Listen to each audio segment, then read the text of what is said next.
That's our job, is to make sure that Goodwill employees, Goodwill program participants, that they know that we see something in them and that there is opportunity for them.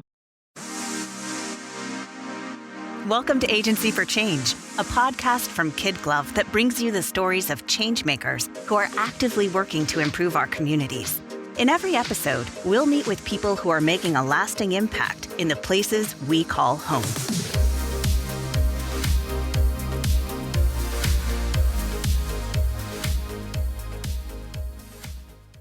Those who love the thrill of thrifting and finding that one-of-a-kind piece you've been searching for know all about the allure of secondhand stores. In fact, shopping at thrift stores has become much more popular in the recent years as younger generations looking for eco-friendly, affordable clothing options have cast aside the stigma of secondhand shopping and brought this practice back into the mainstream. If pouring through racks of vintage clothing is your idea of a great time, then today's episode is sure to be right up your alley. Today's guest comes to us from one of the most well-known thrift stores in the United States, the Goodwill. Stick around though until the end to find out about all the great work Goodwill does beyond their retail stores and how they use those sales to help support their mission. You'll even find out where they're opening their latest retail and training center. Hi, everyone. This is Lisa Bowen, Vice President, Managing Director at KidGlov. Welcome to another episode of the Agency for Change podcast. Today's guest is Tobi Mathouser, President and CEO of Goodwill Omaha, which aims to change lives and strengthen communities through education, training, and work. Tobi, I'm so excited to talk with you today and learn more about the great impact you and Goodwill are making on the community. Hi, Lisa. Thanks for having me. So Tobi, I can't imagine there are too many people out there that haven't heard of Goodwill, but what can you tell our listeners about Goodwill Omaha specifically and how the organization helps people in the community? You are absolutely right. There are not too many people that do not know about Goodwill's retail stores. And I specifically say Goodwill's retail stores because that's what everyone knows us for, is our retail stores. A great place to get a bargain, a great place to go and donate those unwanted household items. But the thing about it is that not a whole lot of people know about our mission programs and why those donations and why those sales are so important. So what people don't realize is that every single donation and every single sale in our stores goes to help support our mission programs. As Lisa said at the beginning of the podcast, Goodwill's mission is to strengthen lives, improve communities through education, training, and work. And that is what our mission programs focus on. Individuals who are enrolled in our mission programs work very closely with case management teams to obtain their education goals, their employment goals, whatever that is for that individual. And that is what the sales and the donations that our generous customers bring to us, that goes to support those mission programs. And we just have to continuously talk about that because people don't think about that. They just think about our retail stores. You are so right. You're so right. One of the things I'm curious about, Tobi, is you and your journey to where you're at Goodwill today. So can you talk a little bit about your path, how long you've been at Goodwill, and did you ever see yourself as president and CEO? No, I did not. I started my career somewhat fresh out of college. I was fortunate to be awarded the Goodrich Scholarship here at UNO. I was born and raised in South Omaha, so I've been here my entire life. And 16 years ago, I started my career as a case manager in one of our mission programs at Goodwill. I love telling this story because there's so many people that can relate to it. And Goodwill provides opportunity not only for the individuals that are going through our mission programs, but for the employees that work in our stores and work in our mission programs, that work in our support departments. And I'm a testament to that. Someone took a chance on me. They, saw something in me that maybe I didn't see in myself. I had the opportunity to advance within the organization and move around into different positions and really get to know the organization very well. 2 years ago, I was asked to consider the president and CEO role at Goodwill. And it truly is an honor to work for 700 individuals that put our mission first, that make this organization what it is today. It's truly an honor to hold this position and to continue to work for an organization that I grew up with and that I love.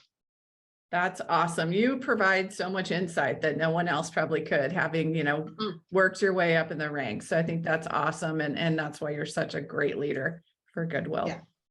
So you talked a little bit about the mission of Goodwill and how the organization accomplishes that through the work you do. Can you talk a little bit about some of those mission programs that you were mentioning?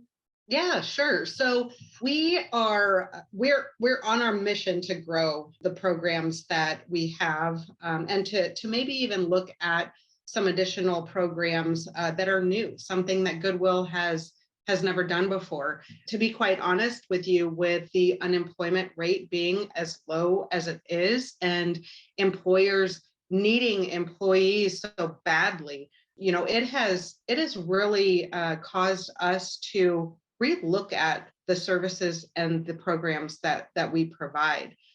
Typically, Goodwill's programs, we aim at getting individuals who are unable to find employment on their own into an employer and make a very meaningful connection between that job seeker and an employer. So that is really the gist of all of our programs. But like I mentioned, we're really having to kind of relook at what those programs look like. One of the programs that I will mention is our work experience program. This program has been around for 65 years.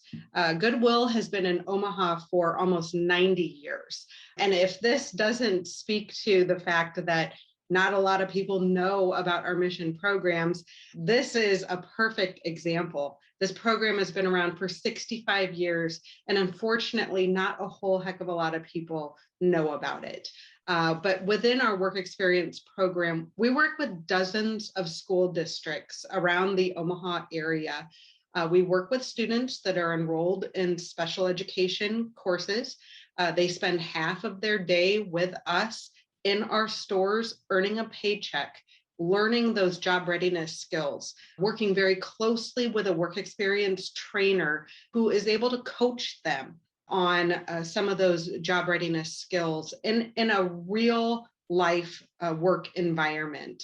That program has been around, like I said, for 65 years, and we're able to serve over 100 students every single school year, where we're really able to give them that work experience so that when they do transition out of special education through the school districts, they're able to land a job out in the workforce. And that is our goal. Another program is our Youth Build program. Now, this program is sometimes funded through the Department of Labor, but when we don't receive those Department of Labor grants, Goodwill funds the operational expenses of this program, sometimes with some help from other organizations who also want to help us fund this program. For the most part, Goodwill's retail sales go to fund the operations of this program, again, when we don't receive that grant. And in the Youth Build program, we're working with young adults who have had some challenges. They are unemployed, they are underemployed, they have some kind of barrier that is preventing them from being successful in the workforce. And many of these individuals have dropped out of high school. So when they come to us and enroll in the Youth Build program, they are spending half of their day with us working on getting their high school diploma. And then the other half of the day, they are out in the field or in a workshop, learning construction skills and leadership skills, We partner with many organizations out in the community, other nonprofits, where these individuals are out in the field working on rehabilitating an old apartment complex. We did that this summer with an organization called In Common. We work with churches so that these students are getting experience, perhaps constructing accessible ramps for homes of individuals who can't afford that type of construction project. And so the hope is that when these individuals graduate from Youth Build, they will leave with their high school diploma, as well as these construction skills, certification in OSHA, first aid and CPR training, and the leadership skills that they gained over the 2 years with us. Another program that I will speak to briefly is our Employment Solutions program.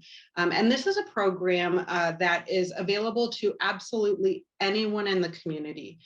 Anyone who is in need of any type of job seeking, job readiness, interview preparation, anything like that. Our case managers work very closely with these individuals who are in need of these services. That could mean someone who isn't experienced in filling out an online application. We do not have eligibility requirements for this program because it's completely funded by our retail sales.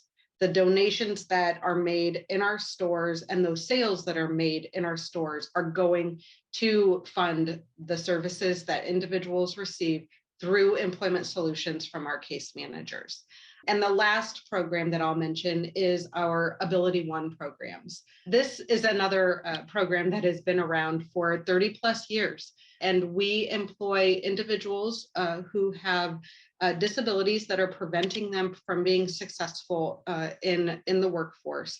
And they are employed on Ability One contracts.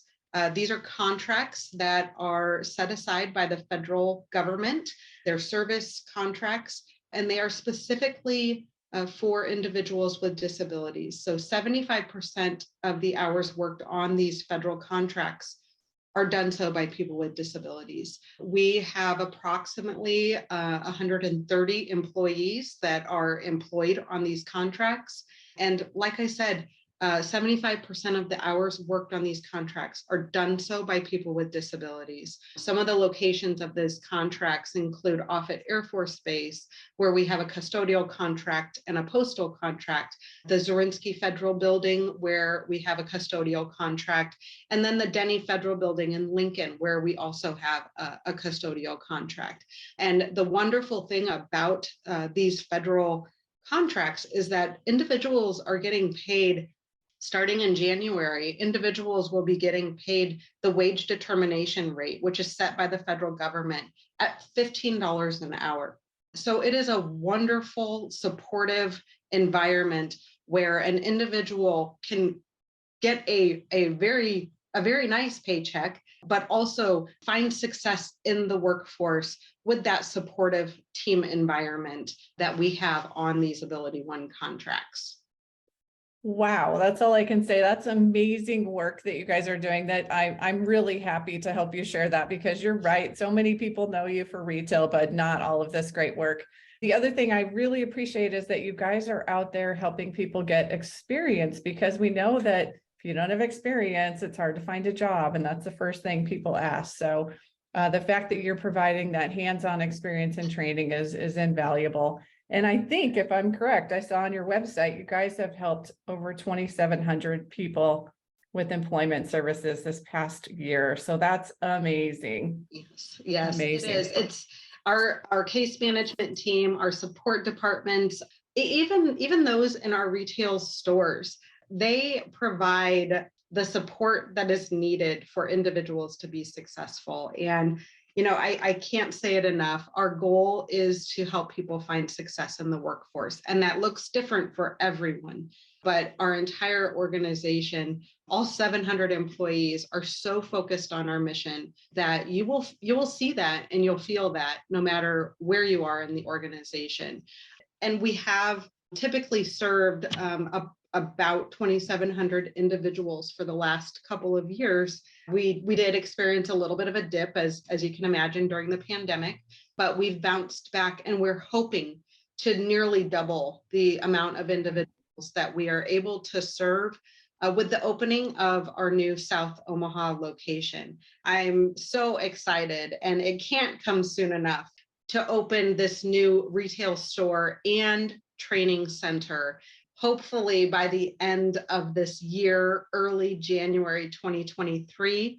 But with this new location, we will not only be able to bring affordable goods and a site for people to donate and recycle their unwanted goods. We will not only be able to bring this location to a community where it is so needed, and it has been so needed for a very long time. And I'm so grateful that we were finally able to make this happen in the South Omaha community. So we will be bringing that retail space to this community, as well as a training center where we will offer mission programs, maybe some mission programs that Goodwill hasn't historically done. Again, we took a long time to figure out, number one, if we should be in South Omaha, and number two, what that looks like and what the community needs from us. And once we determined, that the community does want us there, and what types of programs we should offer in this community, it looked a little bit different than what we historically have done at Goodwill in Omaha. And so we will be offering some non-traditional apprenticeship programs out of the South Omaha location, apprenticeship programs in entry-level finance, as well as healthcare. And then we will also be offering an apprenticeship program where are preparing individuals for those youth case management positions and those adult case management type positions, and hopefully that will help to create a pipeline, not only for individuals who might be interested in working at Goodwill's mission programs, but also nonprofits throughout the Omaha area. Our hope is that, individuals will gain that experience, that on-the-job learning, and that experience that employers are looking for in these types of positions, so that we can get their foot in the door, at these other nonprofits who may be in need of some of these services and some of these workers. Awesome. Great work. So I'm going to ask the question that everybody wants to know, which is, when I drop off those bags of clothes and those boxes of home goods, how do you take that? Can you give me a bird's eye view on how you take that item and it goes from donation to sale and then funding your awesome mission? Yeah, for sure. So one question that I get often is, where does my donation go when I drop it off? And the answer to that is typically that donation stays at the store in the neighborhood that donation is made.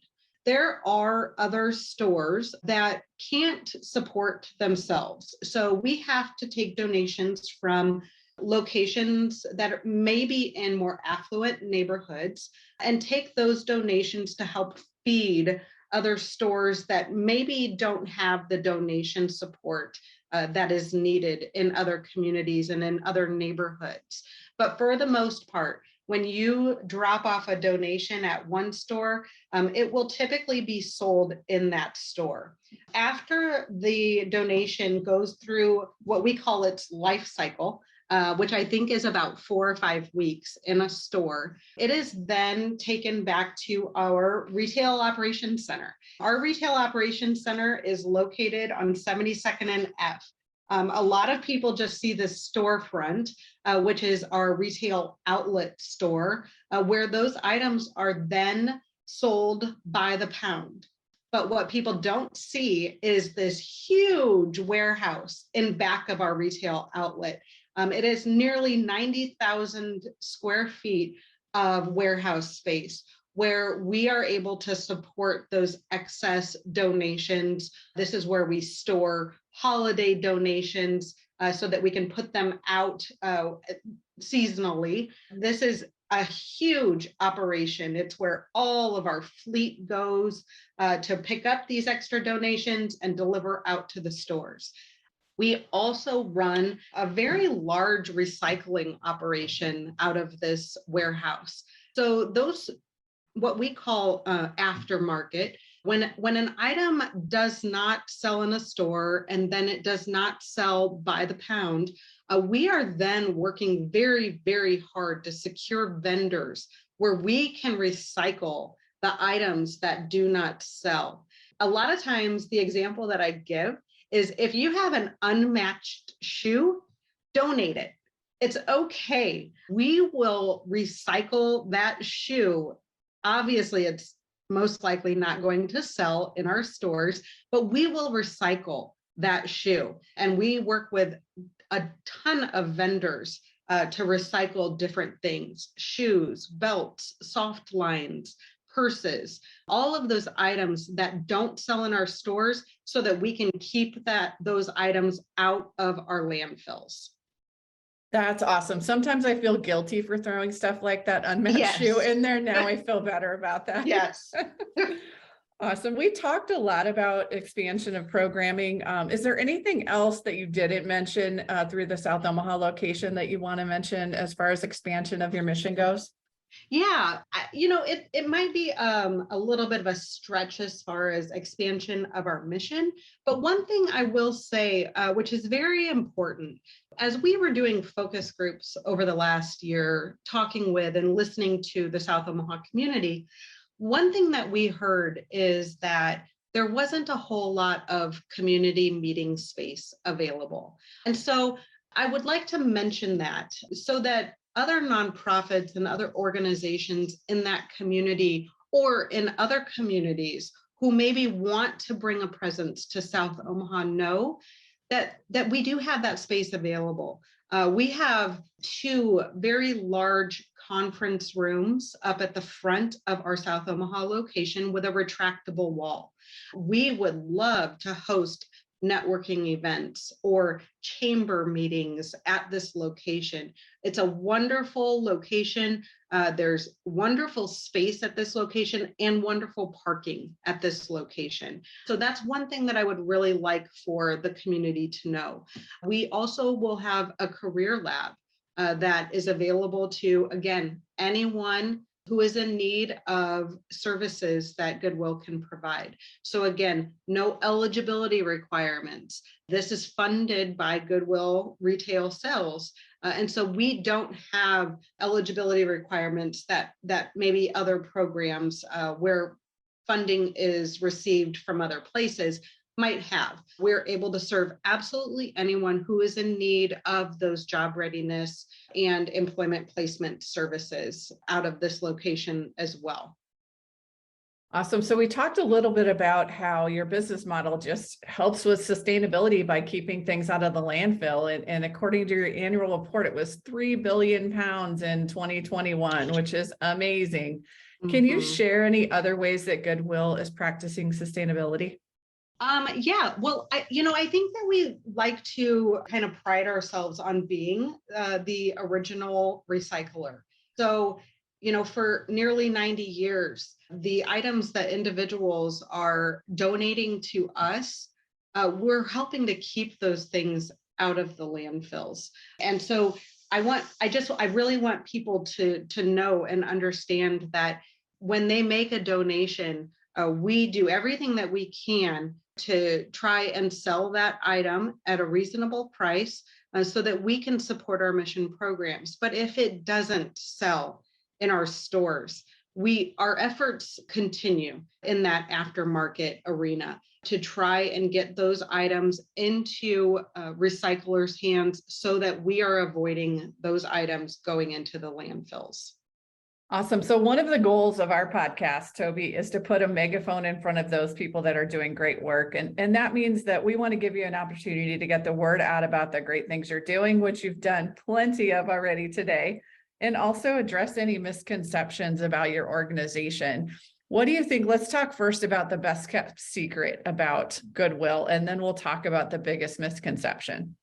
Yeah, you know what? We might be talking about the same thing. Okay. Have a secret might be the biggest misconception. I think you mentioned that I've been with the organization for 16 years, and I've had the opportunity to kind of grow up there. Well, that has also given me the opportunity to go through the good, bad, and ugly of Goodwill. I would say that we went through a bit of a challenge in 2016. And I would like to believe that we have done a good job of talking to the community about where their donations and where their sales are going. We have put over $1 million into mission programming from our retail sales in 2022. We will probably be close to $1.5 million by the end of this year that goes back to our mission programs. With the expansion of our South Omaha location, we are probably on target to put close to $2 million back into mission programs in 2023. So that is probably the most important thing that I want the community to know and understand. We have over nearly 700 employees, and that includes approximately 50 new positions at the South Omaha location. It takes a lot of money to operate an organization with 700 employees, with 17 different locations. And so I really want the community to understand that after everything is said and done, after we are paying for the expenses to operate this organization, $1 to $2 million back into our mission programs is very significant. And so that's what I want the community to understand, is that, we might not have the lowest prices at all of the thrift stores around the Omaha area, but please remember that the sales and the donations that are being brought to our stores are going to help support our mission programs and those who are in need of our services. And so, every single person who has a sale or makes a donation truly is contributing to our mission programs. And for that, I am extremely thankful. I think that Goodwill is a bit of a different nonprofit. Have other nonprofits who solely rely on foundations and government grants and private dollars to support a lot of their mission programs. What I want the community to know is that we rely on you to bring those donations and to come in and shop. And all of you are the donors that keep our mission programs going. Amazing. So we've talked a little bit about what's coming in the near future for Goodwill. What do you see for Goodwill Omaha in the next 5 to 10 years? Oh, well, I am really excited. When I started this position, I remember being interviewed by the Omaha World Herald, and they kind of asked me the same question, and my response was to grow our mission programs, and we're doing that. My 3 months into this position, we shut down for 8 weeks. I started this experience with a pandemic, so that first year was really rocky. At month 12, 13, we were all just really raring to go. And we knew that that was the goal, is to expand our mission programs. And so we took a year and we planned for the South Omaha opening. And so here we are. We will open that store, and that will get us into a community where we know the need is, and a community that we have not had a presence. And so we want to continue with that mentality. If there are communities where Goodwill is needed, we want to do our homework. We want to talk to the community. We want to know, should we be in that community? And if so, how do we need to show up? There are communities that we are keeping our eye on, that we are looking to expand into.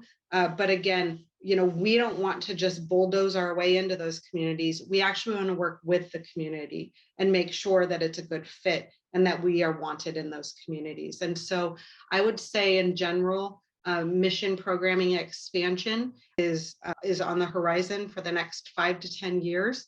And that does include retail store expansion. So as I mentioned, in some of those neighborhoods that we have stores in that can't necessarily support themselves with community donations. What that means is that we might have to put a store in a different part of the city so that we can support those stores that can't support themselves. When I talk about mission expansion, that does include retail expansion as well. One other thing that I will mention is that, Goodwill Omaha doesn't have a big rural presence. So that's an area that we're also looking into that's very new to us. And so we're just making sure that we are keeping an eye on that rural presence in future years as well. Great. I love that you do the focus groups before going into a community like South Omaha, and that information is probably so valuable there and other communities as well. Absolutely. Yeah. All right, Tobi, I'm inspired by motivational quotes, and I'm wondering if you could give us a few of your own words that you'd like to share with us today. Yes. Well, they're not my words, but I will share something that really does inspire me every day. It's actually written on a little Post-it note that is years old, sitting right underneath my computer screen, because honestly, I need this constant reminder. But the quote that I kind of live my life by is, when God solves your problems, you have faith in him. And when God does not solve your problems, he has faith in you. I mentioned earlier that, I might not have seen in myself what someone else saw in me, especially with moving into different positions within the organization. And that's our job, is to make sure that Goodwill employees, Goodwill program participants, that they know that we see something in them and that there is opportunity for them. So that is my constant reminder, that Goodwill is opportunity for people. And that is why we're here. I love it. I love it. So we've talked a lot about Goodwill and all of the great work you do today. Where can people go to find out more information? Because I'm sure we've just touched the surface. Right. Yes, you can always go to goodwillomaha.org, visit our website, or truly stop into any one of our locations. Our headquarters, where a lot of our support staff is housed, is located off 72nd and Ames. And again, this is a training center that's attached to a retail store. And we'll have another one of these on 36th and L, hopefully by the beginning of 2023. And truly, any of our employees can talk about our mission. And if they can't answer questions, they can get you pointed in the right direction. But always, you can reach out online, and we monitor our info email very, very closely. And so that's always an option as well. Well, Tobi, I could talk with you for hours, but as we wrap up our time here together today, what's the most important thing that you want listeners to know about Goodwill and the work you do? I just want our listeners to know that we are thankful. We are thankful for every single customer.